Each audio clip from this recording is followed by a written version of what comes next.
सबैलाई हार्दिक नमस्कार। पठन संस्कृति अभियान नामक युट्युब च्यानलमा विभिन्न विषयवस्तुहरू प्रस्तुत गर्दै जाने सन्दर्भमा पुस्तक परिचयको श्रृङ्खला पनि चलिरहेको छ। त्यसै सन्दर्भमा आज 34औं श्रृङ्खलाका रूपमा खप्तड बाबाद्वारा रचित नारी धर्म तथा पुरुष धर्म नामक यो निबन्ध सङ्ग्रह लिएर उपस्थित भएको छु र यो निबन्ध सङ्ग्रह 2054 साल जेठमा खप्तड आश्रम प्रकाशन समितिद्वारा प्रकाशित भएको हो र खप्तड बाबाको वास्तविक नाम श्री 1008 परमहंस स्वामी सच्चिदानन्द सरस्वती हो। खप्तड बाबा जसलाई हामीले विचार विज्ञानका, धर्म विज्ञानका, स्वास्थ्य विज्ञानका लेखक चिन्तकका रूपमा हामीले चिन्ने गरेका छौँ। यसको प्रकाशकीयमा व्यक्त भएका केही कुराहरूमध्ये वैदिक कालमा र पौराणिक कालमा पनि नारीहरू कहिल्यै उपेक्षित रहेनन्। वर्तमान युगमा पनि धार्मिक तथा आध्यात्मिक दृष्टिले हेर्दा नारीहरू पूजनीय नै छन्, त्यस्तै पुरुषहरू पनि पूजनीय छन्। हिजो आज सर्वत्र अधिकारको आवाज सुनिन्छ, तर कर्तव्यको चर्चा कहीँ पनि पाइँदैन। यो पाश्चात्य संस्कृतिले भित्राएको अधिकारको कुरा गर्ने तर कर्तव्य बिर्सँदै जाने परम्पराले गर्दा हाम्रा पारिवारिक र सामाजिक बन्धनहरू, नैतिक बन्धनहरू टुट्दै गएका छन्। त्यही सन्दर्भमा यहाँ कर्तव्यको कुरा पनि बोध गराउनलाई यो पुस्तिकाको तयार गरिएको हो। जीवनरूपी रथ सञ्चालनमा दुवैको समान दायित्व देखाउँदै दुवैको कर्तव्य, कर्म किम्बा धर्मको विस्तृत विवेचना खप्तड स्वामीले यहाँ गर्नुभएको छ। अधिकार माग्न जान्नेले आफ्नो कर्तव्य पुरा गरेकै हुनुपर्छ। आफ्नो अधिकार खोज्नेले अर्काको अधिकारको व्यवस्था गर्नु चाहिँ कदापि हुँदैन। यो दृष्टिकोण यहाँ प्रस्तुत गरिएको छ। 2 शब्दमा खप्तड बाबा स्वयंले 5 पृष्ठमा 8वटा परिच्छेदमा अनुच्छेदको रूपमा यसलाई यहाँ आफ्ना विचारहरू प्रस्तुत गर्नुभएको छ। त्यसका केही बुँदाहरू यहाँ प्रस्तुत गर्ने अनुमति चाहन्छु। पाश्चात्य भोगवादी सभ्यताको प्रभाव आज हाम्रा युवक युवतीहरूमा स्पष्ट रूपले देखा परेको छ। पाश्चात्य भोगवादी, योगवादी होइन, भोगवादी सभ्यताको प्रभाव आजका हाम्रा युवा युवतीहरूमा स्पष्ट रूपमा देखा परेको छ। विज्ञानले संसारलाई निकट सम्पर्कमा ल्याइदिएको हुनाले तथा प्रचार प्रसारका साधन प्रचुर मात्रामा भएको हुनाले यसरी एक संस्कृतिको प्रभाव अन्य संस्कृतिमाथि पर्नु स्वाभाविक नै हो। यी प्रभावहरू निश्चित रूपमा राम्रा छन् या नराम्रा, यस कुराको विचार अहिले छोडौँ। तापनि यी कुरा त निश्चित नै छन् कि पाश्चात्य संस्कृतिका यस्ता धेरै कुराहरू त हाम्रा संस्कृतिभित्र मेल खाँदैनन्। पाश्चात्य संस्कृतिका यस्ता धेरै कुराहरू त हाम्रा संस्कृतिसँग मेल खाँदैनन्। यही कारणले गर्दा पुराना र नयाँ पुस्ताबीच एउटा खाल्टो अर्थात् जेनेरेसन ग्याप उत्पन्न भइसकेको छ। यस दृष्टिले हेर्दा यो अन्तराल अति भयावह तथा विचित्र भएको छ। एक स्थिति कस्तो पनि छ भने नयाँ पुस्ता र पुरानो पुस्ताको तुलनामा नयाँ पुस्ताको आहार विहार तथा गतिविधि पुरानो पुस्तालाई सम्झिन पनि कठिन भएको छ। हाम्रा बाबुबाजेले कस्तो खान्थे, उनीहरूको चाहिँ दैनिक व्यवहार कस्तो थियो भन्ने कुरा एउटा किम्वदन्ती जस्तो भइसकेको छ। त्यसैले त्यसै किसिमले पुरानो पुस्ताको व्यवहार नयाँ पुस्तालाई सम्झिन पनि उत्तिकै गाह्रो हुन्छ। पुरानो पुस्तालाई सहसा सम्झनमा कठिन प्रतीत भइरहेको छ कि हाम्रा वर्तमान सन्तानहरू वर्तमान समयको हाँकलाई सामना गर्न समर्थ छन् वा छैनन्, तथा उनीहरूको दृष्टिमा वर्तमान पुस्ता अधिकांश पथ विमूल जस्तो भएको छ। युवावस्थामा पुग्दा जीवनको पूर्ण शारीरिक विकासलाई प्राप्त भइसकेको भान भए तापनि मानसिक तथा बौद्धिक विकास पनि परिपक्व स्थितिमा पुगेको हुँदैन। शारीरिक विकास भएको होला तर मानसिक र बौद्धिक विकास भइसकेको हुँदैन, परिपक्व भएको हुँदैन। युवावस्थाको आरम्भमा मानवभित्र अनन्त शक्ति अव्यक्त रूपमा सन्निहित हुन्छ तथा युवावस्थाको आरम्भकालमा यो अति तीव्र रूपले व्यक्त हुन उद्यत रहन्छ। उदाहरणका लागि एउटा शक्तिशाली पाइन भएको स्प्रिङ ल्याउँ, त्यसलाई खुल्न नदिई अङ्कुशी लगाएर थिचिराखौँ, त्यसबेला यो स्प्रिङमा एक प्रबल शक्ति निहित रहेको हुन्छ। त्यसकारण त्यो तीव्र रूपले विकसित भई शक्ति प्रस्फुटन गर्न उद्यत रहन्छ। त्यस बद्ध शक्तिलाई उन्मुक्त गर्ने दुई तरिका छन्, एक लाभप्रद, अर्को हानिप्रद। लाभदायक वा हानिकारक। लाभप्रद तरिका यो छ कि त्यस स्प्रिङको मुखमा अनेक ठुलो सानो र अति सानो चक्रहरू लगाएर शक्तिको वेगलाई बिस्तारै घटाउँदै ल्याएर रचनात्मक कार्यमा प्रयोग गर्ने। अर्को हानिप्रद तरिका यो छ कि अपरजट अङ्कुशी निकाली दिएपछि स्प्रिङ वेगसँग खोल्छ र खोल्ने तथा समीपवर्ती मान्छेहरूलाई चोटपटक घाउ आदि लगाउन सक्छ। अहिले त्यो जुन स्प्रिङको कुरा यहाँनिर ल्याउनु भयो यो खप्तड बाबाले, वास्तविक रूपमा त्यो स्प्रिङलाई बिस्तारै घटाउँदै घटाउँदै लगेर त्यसको शक्तिलाई उपयोग गरियो भने त्यो लाभदायक हुन्छ। त्यही स्प्रिङलाई एक्कासी छोडियो भने त्यसले नराम्रो दुर्घटना निम्ताउन सक्छ। त्यसै प्रकार युवावस्थाको विकसित शक्तिलाई युवावर्गले लाभप्रद तरिकाले प्रयोग गरे देश र समाजलाई लाभप्रद हुन सक्छ। यदि उच्छृङ्खलतापूर्वक बद्ध स्प्रिङको अङ्कुशी निकालेर खोलिदिए, जस्तै स्प्रिङको बद्ध शक्ति जस्तो युवावर्गको शक्ति समाजलाई हानिप्रद सिद्ध हुन्छ।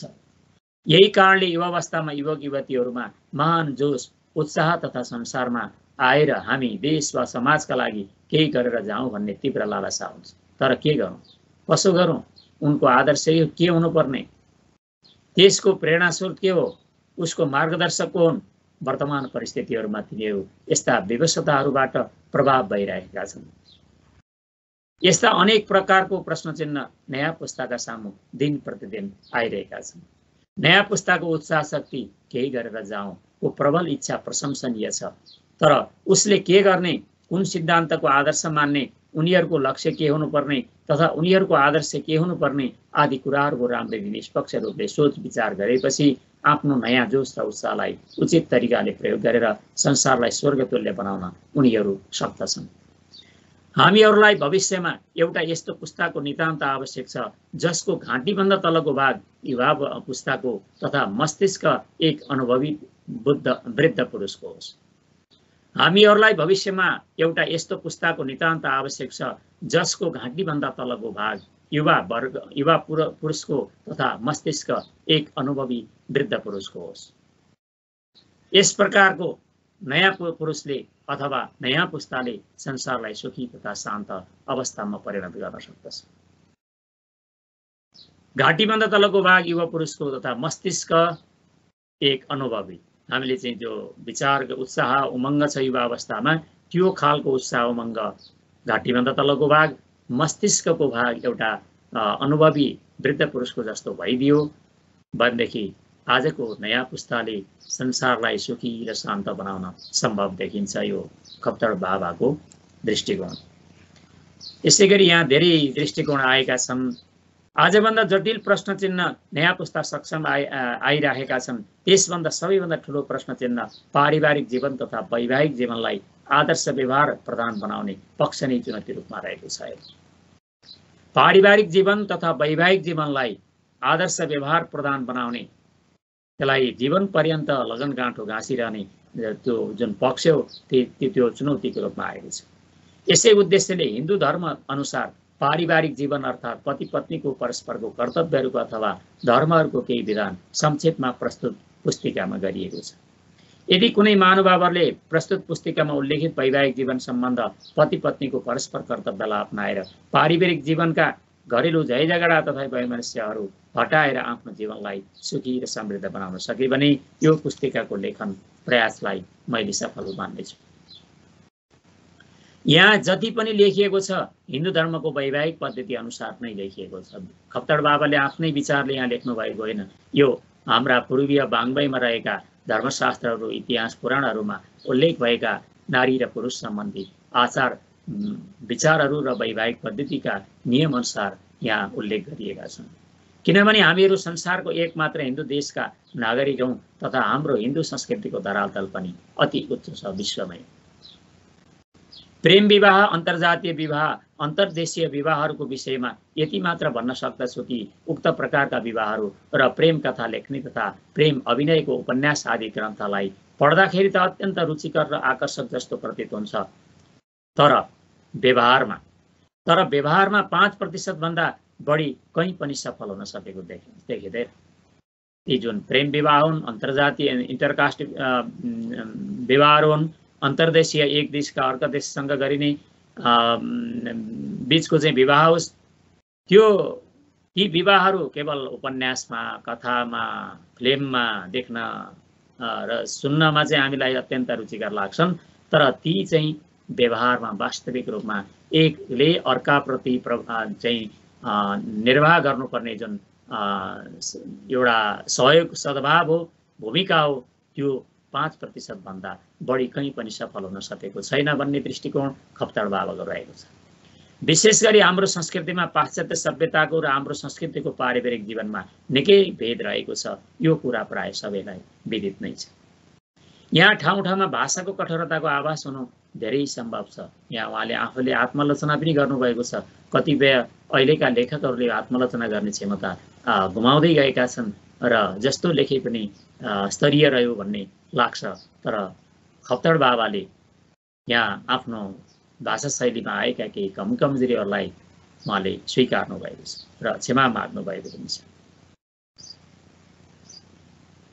यहाँ जसले लेखिएको छ यो कयौं शिक्षित एवं सच्चरित्र नारीहरूका मनका मूक वेदनाले प्रेरित भएर नि लेखिएका हुन्। मुख भनेको मौन, जो नारीहरूले व्यक्त गर्न सकेका थिएनन्, ती कुराहरूलाई यहाँ व्यक्त गर्ने प्रयत्न गरिएको छ। आफ्नो निजी अनुभव यो कुरामा सुन्नेको बराबरी नै छ। यसबीच स्त्री पुरुषका मुख वेदनाहरू धेरै मात्रामा सुन्न पाइयो। यदि यसमा कुनै मानव वा पुरुष वर्गलाई केही कुरा उपयोगी प्रतीत भयो भने सो अनुसार अपनाएर आफ्ना पारिवारिक जीवनलाई सुख र शान्तिपूर्ण बनाउन्, यही शुभकामना छ। इति शुभम। यो खप्तड बाबाले भूमिकाको रूपमा आफ्नो लेखकीय रूपमा लेख्नुभयो।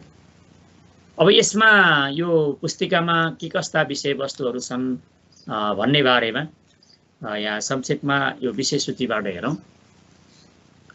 यसमा जम्मी 28वटा निबन्धहरू छन् र यो 63 पेजमा जम्मी यो स्मार्ट साइजको 63 पेजमा यो समेटिएको छ।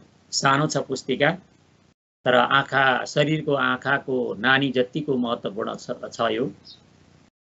यो अत्यन्त सानो भएर पनि यो महत्त्वपूर्ण छ। यसमा 28वटा निबन्धहरू मध्येमा पहिलो निबन्ध रहेको छ नारी र पुरुष दुवैले पालना गर्नुपर्ने धर्म। दोस्रो छ स्त्रीहरूसँग कस्तो व्यवहार गर्नुपर्छ। 3 नम्बरमा छ धर्मपत्नी निबन्ध। 4 नम्बरमा पति धर्म भनेको के हो, पति धर्मको बारेमा छ। 5 नम्बरमा वैवाहिक जीवनमा पतिको भूमिका, विवाह गरिसकेपछि पतिको के कस्तो भूमिका रहन्छ, त्यो कर्तव्य रहन्छ भन्ने बारेमा 5औं निबन्धमा छ। 6औं निबन्धमा कन्या र कुमारका बारेमा चर्चा गरिएको छ। 7औंमा बालबालिकाको शिक्षा कति समान कति भिन्न, यो समान शिक्षा पनि उपयुक्त होइन भन्ने दृष्टिकोण खप्तड बाबाको रहेको छ। 8औं निबन्धमा नैतिक तथा धार्मिक शिक्षा आवश्यक छ। अहिलेको शिक्षामा यदि नैतिक र धार्मिक शिक्षा भएन भने वास्तविक रूपमा हामीले पढ्नु र नपढ्नुमा कुनै अन्तर छैन भन्ने बारेमा दृष्टिकोण आएको छ। 9 नम्बरमा पारस्परिक व्यवहार भन्ने निबन्ध छ, जसमा पति र पत्नीका बीचमा हुने पारस्परिक एक आपसमा हुने व्यवहारका बारेमा यहाँ चर्चा गरिएको छ। 10औं निबन्धमा साहित्य र धर्मको बारेमा छ। हाम्रा जुन साहित्यहरूले पढ्ने गर्छन्, यो युवा युवतीहरूले उपन्यासहरू, कथाहरू, नाटकहरू पढ्छन्, त्यो नाटकहरू यी साहित्यहरूमा पनि हाम्रो के हुनुपर्छ, धार्मिक नैतिक आदर्शवान हुनुपर्छ भन्ने यहाँ दृष्टिकोण छ। धार्मिक नभइकन एउटा कुनै पनि धर्ममा आश्रित नभइकन त्यो लेखिने उच्छृङ्खल साहित्यको कुनै अर्थ छैन र त्यसले समाजलाई उच्छृङ्खलतातर्फ डोराउन भन्दा अतिरिक्त अरू काम गर्दैन। त्यस्तो साहित्य नलेख्नु बराबर हो भन्ने दृष्टिकोण यो 10औं निबन्धमा छ। त्यस्तै गृहस्थ धर्मको 11औं निबन्धमा गृहस्थ धर्मको बारेमा चर्चा गरिएको छ। गृहस्थमा आइसकेपछि 4वटा आश्रमहरूमध्ये ब्रह्मचर्य आश्रम, गृहस्थ आश्रम, वानप्रस्थ आश्रम र सन्यास आश्रम, यसरी 4वटा आश्रमहरूमध्ये गृहस्थ आश्रम सबैभन्दा उत्तम आश्रम हो। त्यो गृहस्थ आश्रममा रहेर ब्रह्मचर्यको पालना नि गर्न सकिन्छ, वानप्रस्थी र सन्यासको जस्तो आचरण गरेर गृहस्थ धर्मलाई उत्तम बनाउन सकिन्छ र त्यो गृहस्थ धर्ममा रहेर त्यो गृहस्थ आश्रमको धर्म के हो भन्ने बारेमा 11औं निबन्धमा चर्चा गरिएको छ। त्यस्तै 12औं निबन्धमा इन्द्रियको संयम कसरी गर्ने, हाम्रा इन्द्रियहरूलाई कसरी लगाम लगाएर रोक्ने, इन्द्रियकै कारणले गर्दा हामीले दुःख पाइरहेका छौँ त्यसको बारेमा चर्चा छ। पुरुष र महिलाहरूले, लोग्ने र श्रीमतीले, यी दुईटै चाहिँले दम्पतिले इन्द्रियको संयम गर्नु आवश्यक छ। इन्द्रियको यदि संयम गर्न सकियो भने अहिलेको परिवार नियोजन जस्तो यो कृत्रिम नियोजनतर्फ जानु पर्दैन। यो सामान्यतया प्राकृतिक चाहिँ नियोजनबाट नै हामीले यो परिवार नियोजन, कति सन्तान जन्माउने, कस्तो जन्माउने भन्ने बारेमा हामीले आफूलाई अग्रसर बनाउन सक्छौँ भन्ने दृष्टिकोण इन्द्रियको संयममा आएको छ। अब 13औं निबन्धमा स्त्रीको रक्षाका बारेमा छ। पिता रक्षिते कौमारे भर्ता रक्षिते यौवने पुत्रस्तु स्थविरे रक्षेत न स्त्री स्वातन्त्र्यमा रति भनेर जुन मनुस्मृतिमा आयो, त्यो स्त्रीलाई कहिल्यै पनि स्वतन्त्रता छैन भन्नुको अर्थ स्त्रीले आफूले आफ्नो सुरक्षा एक्लैले सुरक्षा गर्न सक्दैनन्। त्यस कारणले गर्दा सहयोगी चाहिन्छ। पिता होस्, पुत्र होस्, लोग्ने होस्, यी चाहिँ आवश्यक छन् जीवनमा भन्ने बारेमा यहाँनिर यो 13औं निबन्धमा आएको छ।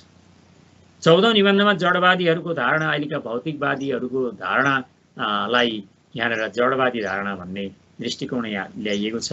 पतिव्रता धर्म, पतिव्रता महिलाले पालना गर्नुपर्ने, एउटी नारीले पालना गर्नुपर्ने पतिव्रता धर्म के होला भन्ने बारेमा यहाँ चर्चा छ 15औं निबन्धमा। 16औं निबन्धमा पतिको कर्तव्य के होला त, चाहिँ एउटी स्त्री विवाहित भइसकेकी श्रीमतीप्रति पतिको कर्तव्य के कस्तो हुन्छ भन्ने बारेमा 16औं निबन्धमा छ। खानु पिउनु, मौजमस्ती गर्नु, धन कमाउनु, कुनै पद प्रतिष्ठा प्राप्त गर्नु मात्रै यो मानव जीवनको लक्ष्य होइन। यो सांसारिक लक्ष्य होला, तर पारमार्थिक लक्ष्यका रूपमा हामीले यो जीवनलाई, अमूल्य मानव जीवनलाई सार्थक बनाएर पुनर्जन्मको चक्करमा फसिरहनु हुँदैन भन्ने दृष्टिकोण मानव जीवनको लक्ष्यमा आएको छ। र त्यो मानव जीवनको लक्ष्यमा अग्रसर हुनलाई, त्यसलाई सफलतातर्फ उन्मुख गराउनको लागि केवल पुरुषले मात्रै र केवल महिलाले मात्रै सम्भव छैन। दाम्पत्य जीवनलाई सुखमयपूर्वक अगाडि बढाएर मात्रै मानव जीवनको सार्थक लक्ष्यतर्फ हुन सकिन्छ भन्ने दृष्टिकोण 17औं निबन्धमा आएको छ। यस पछाडिका अन्य निबन्ध, धेरैजसो निबन्धहरूमा पतिव्रता धर्मका आदर्श नारीहरूको चर्चा गरिएको छ। यसै क्रममा 18औं निबन्धमा भगवती सतीको पतिव्रता धर्मको बारेमा उनले गरेका प्रयासहरू र सफलताहरूको चर्चा छ। 19औं निबन्धमा भगवती उमा, जो पार्वतीले प्राप्त गरेको पतिव्रता धर्मको प्रभावको आदर्श प्रस्तुत गरिएको छ। 20औं निबन्धमा सती अनसुया दवित्रीले यो जुन तपस्या गरिन्, पतिव्रता धर्म रूपी तपस्या, त्यसको आदर्श यहाँ प्रस्तुत गरिएको छ। त्यस्तै 21औं निबन्धमा सती सावित्रीले चर्चा गरी यो आफूले अपनाएको पतिव्रता धर्मको आदर्श प्रस्तुत गरिएको छ। 22औं निबन्ध सती दमयन्ती छ। नल र दमयन्तीको प्रेम कथा हामीले सुनिरहेका छौँ। दमयन्तीले पतिव्रता धर्म जुन जसरी पालना गरिन् त्यसको आदर्श हामीलाई प्रेरणादायी हुन सक्ला भन्ने अपेक्षा राखेर सती दमयन्तीको पतिव्रता धर्मको चर्चा गरिएको छ 22औंमा। त्यस्तै 23औं निबन्धमा पति प्राण विप्र पत्नीको बारेमा चर्चा गरिएको छ। यो पतिव्रता धर्मकै सन्दर्भमा पतिव्रता मदालसा आदर्श माताका रूपमा मदालसाको चर्चा पनि छ यो पतिव्रता धर्मका बारेमा 24औं निबन्धमा। 25औं निबन्धमा यो जगत के हो, वासनामय हो। यो वासनामय जगतमा हामी चाहिँ काम वासनामा डुब्दा डुब्दै यो हामी चाहिँ हराउँछौँ र आफ्नो जीवन समाप्त हुन्छ। त्यसकारणले गर्दा यो वासनामय जीवनबाट उत्रन सक्ने, पौडेर उत्रन सक्ने प्रयत्न गरौँ भन्ने दृष्टिकोण 25औं निबन्धमा छ। अब यस पछाडिको 26औं निबन्धमा चुडालाको कथा छ। आसक्तिको त्याग गर्नुपर्छ भन्ने बारेमा। हामीले जति आसक्तिको त्याग गर्यौं हामी मुक्त हुन सक्छौँ भन्ने दृष्टिकोण 26औं निबन्धमा छ। र 27औं निबन्धमा याज्ञवल्क र मैत्रेयीको संवाद को चर्चा छ। त्यसबाट प्राप्त भएको शिक्षा र प्रेरणादायी छ भन्ने बारेमा यो राखिएको छ। 28औं निबन्धमा याज्ञवल्क र गार्गीको संवादको चर्चा गरिएको छ। याज्ञवल्क र गार्गीका बीचमा के कस्तो संवाद भएको थियो र त्यसले हाम्रो जीवनलाई, हाम्रो दाम्पत्य जीवनलाई के कसरी अग्रसर गराउन सक्छ भन्ने बारेमा यसमा 28औं निबन्धमा त्यो चर्चा भएको छ। यो अत्यन्त सानो पुस्तक र यसले हाम्रो जीवनलाई अत्यन्त मार्गदर्शक का रूपमा हामीलाई प्रेरणादायी बनाउन सक्छ। यो सबैका लागि अत्यन्त उपयोगी र पठनीय देखिन्छ। यो कृतिका बारेमा समग्र 28वटै निबन्धहरूको बेग्ला बेग्लै भागमा मैले यही युट्युब च्यानलमा पनि राखेको छु। त्यसलाई श्रवण गर्नुहोला। जुन जुन निबन्धहरू यहाँहरूका लागि उपयुक्त लाग्छन् र प्रेरणादायी लाग्छन् ती सुन्नुहोला र आफ्नो जीवनलाई सार्थक बनाउने प्रयत्न गर्नुहोला। र यो ज्ञान यदि अरूका लागि पनि उपयोगी हुन सक्छ भन्ने लाग्यो भने यो बाँड्नुहोला, सेयर गर्नुहोला भन्ने अपेक्षा राख्दै आजको यो पुस्तक परिचयको 35औं श्रृङ्खलाबाट बिदा चाहन्छु। धन्यवाद, नमस्कार।